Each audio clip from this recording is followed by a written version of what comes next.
2025 উদযাপন উপলক্ষে আয়োজিত আজকের আলোচনা সভা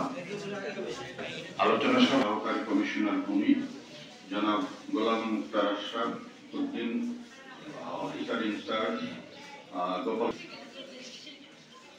কাজী মোহাম্মদ হাবিবুর রহমান তাহির, বাংলাদেশ জামাত ইসলামী, বিভিন্ন বিভাগীয় কর্মকর্তা বৃন্দ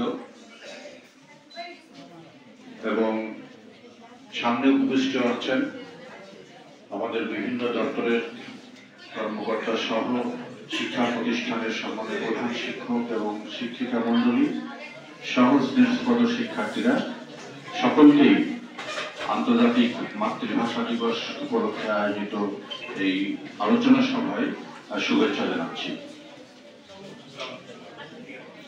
সম্মানীয় সুধী, পবিত্র কোরআন থেকে তেলাওয়াত করবেন আলহাজ হাফেজ মোহাম্মদ আব্দুল বারী, পেশ ইমাম, উপজেলা পরিষদ জামে মসজিদ।